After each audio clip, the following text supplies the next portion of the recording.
Hey there folks, and welcome back for another shaving video. I'm your host CDB, you're not, and today we're going to use Stirling Sharp Dressed Man, which is one of my favorite soaps of all time. We're also going to use the Above the Tie SE1 in aluminum. It's been a while since I've used that, so we'll give it a try.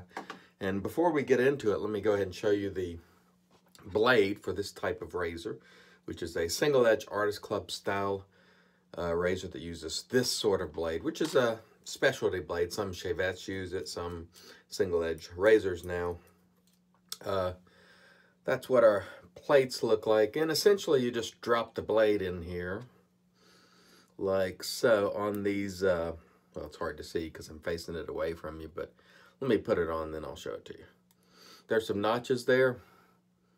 You put the razor on the notches and put that top cap back down. Make sure everything's still in place, because I was moving it all over the place. The blade slipped off, so we fixed it now, and it'll come back looking like so. We'll screw it on down. We're good to go, and let me wet the face, and we'll get into it. Stay tuned. All right, and here we go with our Stirling Sharp Dressed Man, which is much like Creed Green Irish Tweed. Beautiful, beautiful scent, beautiful, beautiful soap. It is the soap that turned things around for me and Stirling.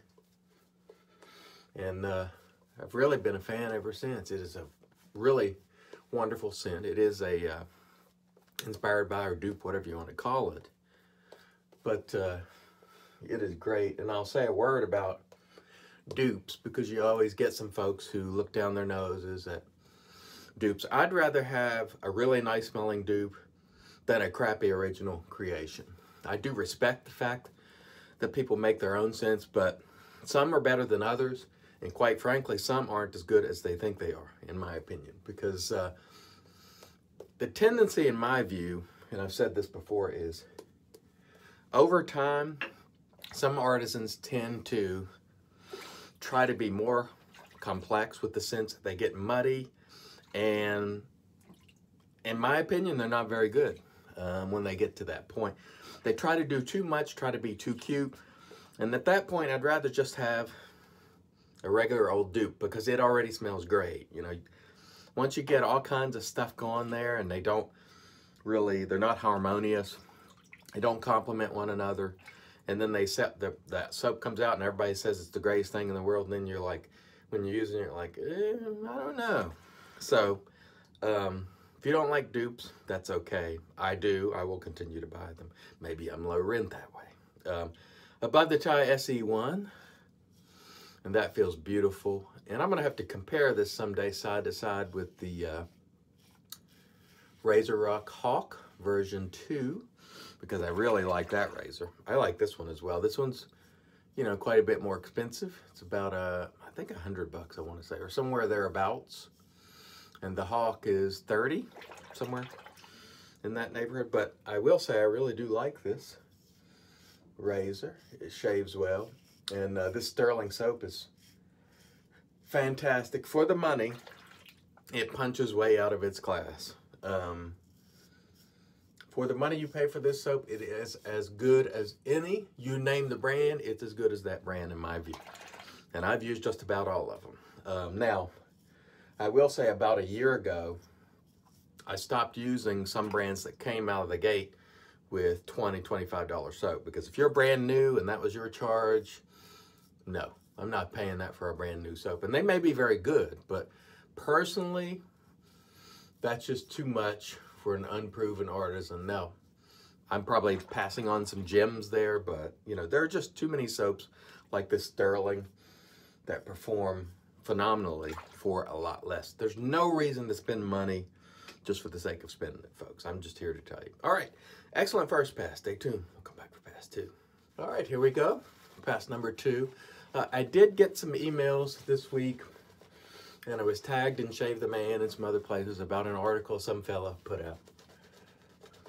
And I was in it, not glowingly, which is fine. But let me respond by saying this.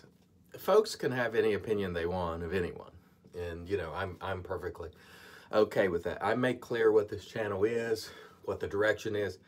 and I've said in particular this year, you know, my drive and goal now is to make sure that you get the most for your money. And I will talk to you about things that, you know, I really think offer you good value. Some will be expensive, most will not be, because I have found over the years that the majority of what's out there works pretty doggone good. And you could pretty much pick any mainstream product, artisan or off the shelf or otherwise. Not all, but, you know, most of the well-known stuff, if you're in the shaving community, is pretty doggone good. So I'm not here to bring out every expensive fad soap and go, this is the greatest thing ever, because what I've learned it is not. The greatest thing ever is what we already have, mostly. I'm just going to tell you stuff like this. This is the greatest thing ever, what I'm using today. And what I'm using tomorrow will be the greatest thing ever. So there's a lot of promotion, a lot of sales, a lot of people, you know, who need to make $1 and they have every right to do it. But I'm not here to sell products. I'm here to talk about what I use and love, and hopefully you'll save $1. That's the goal. So if you don't like that, this is not the place for you. You know, you can go find the other folks who will buy every new soap and glow over them and talk about how wonderful they are and all the rest. And that's okay, because they are. They're good, but so is this. And so that is really my point. You know, heaven is already here, so to speak, and we're experiencing that today in terms of soap. So that's the goal. And so that's all I'll say about the part about me is this is what I do, and I've made it clear that it's on the channel trailer. So the other stuff about the artisans and so forth, some of it was flat untrue, especially as it applied to Peter Charkalis. I think there was a statement made that he doesn't mix any of his own fragrances, which is patently false. And the reason I know that is because last year, before I went on summer hiatus, he and I were working on a collaboration, and I talked to him on the phone. I was like, here's what I would like, and I gave him my specifications. And the very next day, he put scent samples, not soap samples, but scents in vials in the mail to me. And he had no time to have someone else make that. He made those based on my specifications. And one of them, he was trying to match an aftershave that's been around for a long time that no one else has made. And he got close. And he did this himself, folks. So I think, you know, that sort of thing was unfair and, quite frankly, patently false. And to state those things as facts, you know, it's not. So be careful, folks, when you're taking in this information. Don't assume everything that you hear from everyone is a fact, because sometimes it isn't. And that's just one example.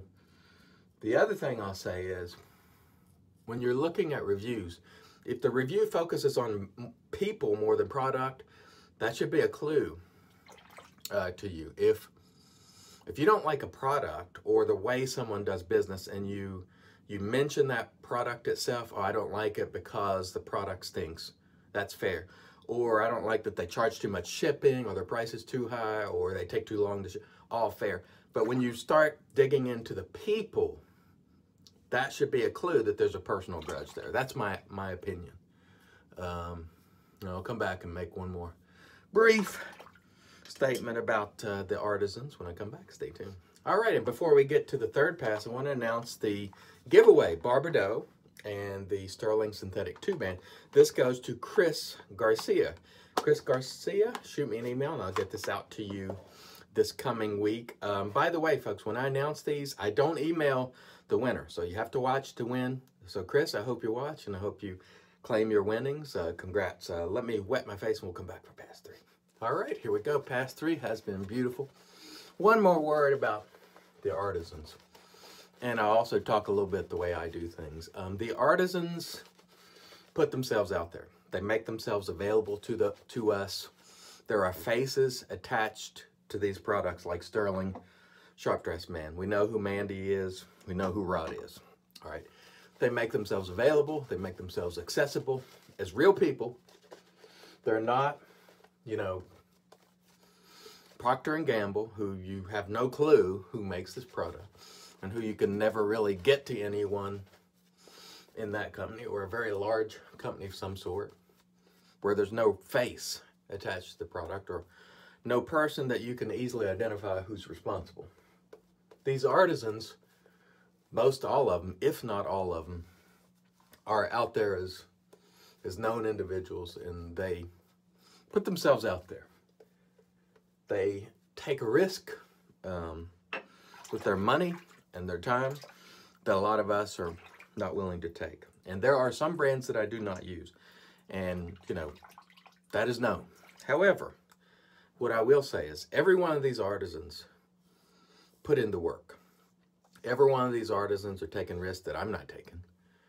And every one of these artisans work hard at what they're doing. I don't buy all of them, and some of them I won't buy, but I still respect what they do, and the work and effort that they put in, and the fact that they're not just running a company and not being accessible to folks, and not being a face that is targeted for criticism. So the way that I do things is I come on this channel as, you know, Chris Bailey. That's known. And any criticism that I levy is done so as a known individual, because they put themselves out there as known individuals. So I say the least we can do, if we're going to be critical, is do so as people who are known, because they make themselves available to us as real individuals. So I feel we ought to afford them the same courtesy. Now, that's just me. You do not have to do that. All right? But that's the way I was raised. That's consistent with my character. I feel like if you're going to say something, then do it as a known person. Don't sit behind a keyboard and do it anonymously. Look, we're at the point in time now where it's gotten so bad that YouTube has hired, I think it was 10,000, and don't quote me to that, but 10,000 folks just to look at videos and look at comments, because the trolling has gotten completely out of control. This is where we are. Twitter has began to crack down on that sort of stuff. And I feel like, you know, it's just, to me, the way I was raised. If you're going to say something, you know, say it to them, say it as a known individual, allow them to respond to you. And although when someone does it, you know, makes a YouTube comment that's completely anonymous, you can respond to it, but who are you responding to? I mean, there's no face. You don't know. And, you know, to me, when you go and lob a bomb on somebody as an unknown individual, it's like the folks who take a key and just take it down someone's car and then walk away. There's no ability to respond to that, really. And there's no ability to identify that person. So therefore, it's not for me. If you want to do it, go on and do it, but that's not what I do, nor what I will do. And I'll leave that there. Let us rinse face. We'll come back and do the post. Stay tuned. All right, and here we are back with the magic made by witches. Thayer's Witch Hazel, which is beautiful stuff. And that feels fantastic. And I must tell you, ladies and gentlemen, remember how in boxing years ago, they would say that there's a pound for pound. Sugar Ray Leonard was the greatest, or Roy Jones, or whoever. He would be the greatest, regardless of class, pound for pound. Stirling soaps, in my opinion, is pound for pound as good as you can get. When you consider value, what they do, how they do it, it is a champion among the artisan soaps, in my view. They don't try to make it fancy. They don't try to put out products that are special edition and, you know, artificially lower the quantity or not make a lot of it to drive demand. We have heard that happens.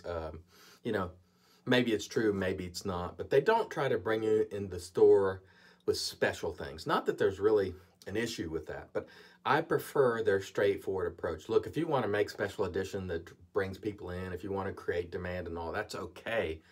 But I appreciate the straightforward approach of Stirling. They just make it and put it on the shelves. They don't do a tremendous amount of promotion. They promote some, but they just make great stuff. And this is an example, Sharp Dressed Man. The brush we used today, another great example, I think it was $11.99, Stirling synthetic 2-band, wonderful brush that I really like a lot. And we shall finish off today with Stirling Sharp Dressed Man. You can see I've used quite a bit of this. I got a ton of aftershaves, folks, so using that much, having used that much means I used a lot, and I really like it. These aftershaves are usually between 11 and 14 bucks, and they last, most of them, not all, but most, the whole doggone day. So it performs much like a cologne, and it feels great on the face. It's got great ingredients in my view, for me. Alcohol, witch hazel, fragrance oil, aloe, glycerin, hydrovons, and really, really nice. And again, not 25. Not that there's anything wrong with 25. There isn't. I'm just not going to pay it. And if you're on a tight budget, I'm for you. You know, I'm talking about things that's going to be of interest to you. That's what I feel at this stage of the game is most important. Talking about things that I think really offer some value for the money, because I've been down the road of using all the fad stuff and, oh, this is the greatest, you know, creation by artisan X or Y, and then later, you know what happened?